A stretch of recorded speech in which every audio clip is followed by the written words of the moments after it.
канала ми. През последната година живея в чужбина. Казвам се Селина. И днес ще ви представя 5 урока, които научих през престоя ми тук. Без повече да се бавим, нека да започваме. Урок номер 1. Осъзнах колко са важни запознанствата. За мен запознанствата са два вида.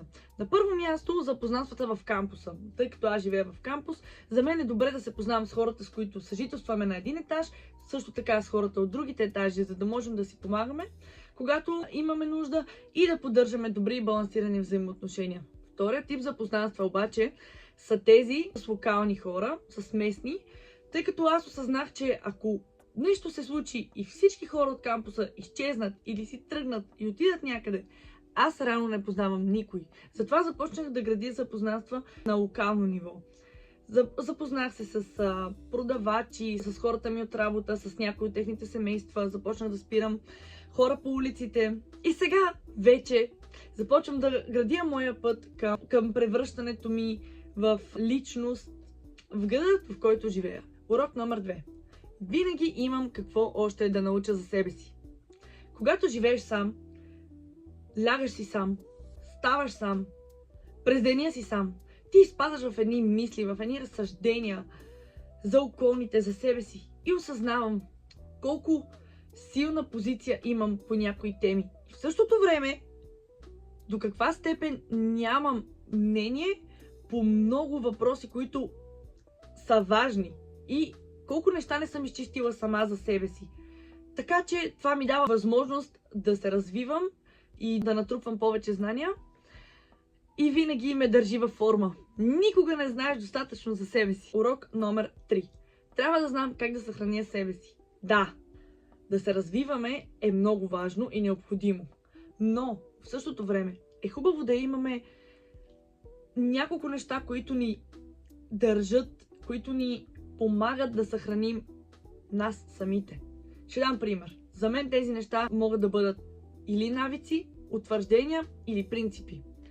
И сега ще дам по един пример за всеки един от тях, за да ме разберете. С своето обучение в чужбина аз ще се наложи да сменя и други държави. Когато обстановката се промени радикално, аз трябва да имам за себе си тези котви, които ме държат, които ме правят мен.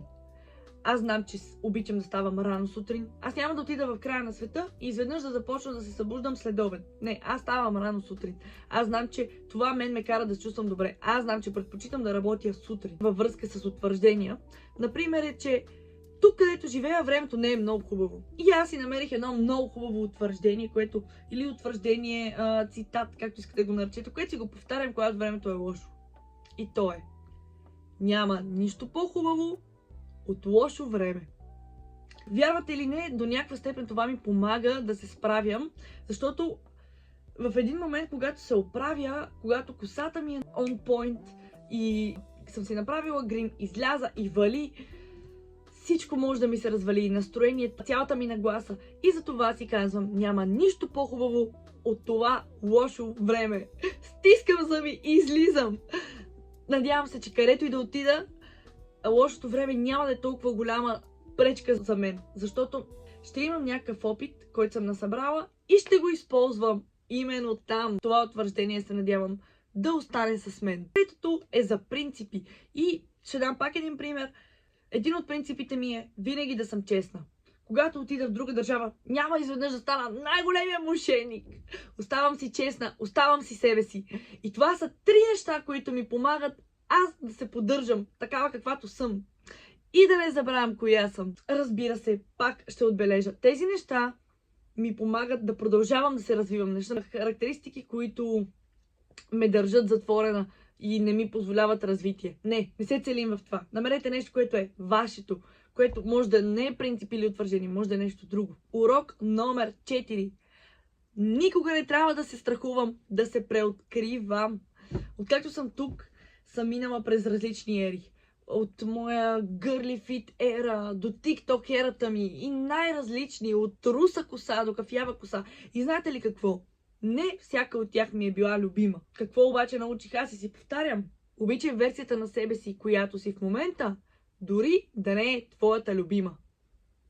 Това ми помага да си припомням че не съм на едно място, че винаги мога да се подобря, че винаги мога да се променя по някакъв начин, да продължавам да градя. И не съм от хората, които казват: характера ми е завършен, характера ми е пълен, край, аз няма да се променя. Не. Аз съм тук, за да се променям, за да се развивам. Урок номер 5. Аз съм най-добрият си приятел. Разчитам най-много на себе си. Особено за своята сигурност, като едно момиче в друга държава, когато усетя, че нещо е ето толкова съмнително. Няма. Няма кой друг да се грижи за моята сигурност, освен аз самата. Затова аз разчитам на себе си. Когато останеш сам, разбираш колко е важна твоята лична преценка. Дали изглеждаш добре или не с новите ти дрехи, трябва да прецениш сам. Защото новите ти приятели, с които се запознали вчера, винаги ще ти кажат, че ти изглеждаш страхотно, страхотно. Ти ли си Мона Лиза?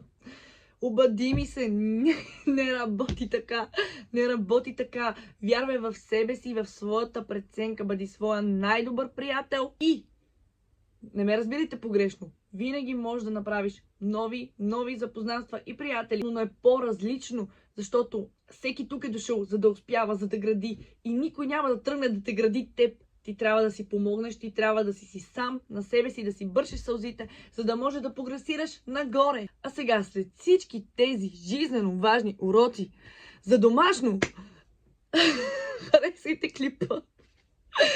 Или не го харесайте. Абонирайте се. Камбанката, най-важното. И ти, точно ти. Много ти благодаря, че остана до края да изгледаш видеото. Нещо много хубаво. Промяната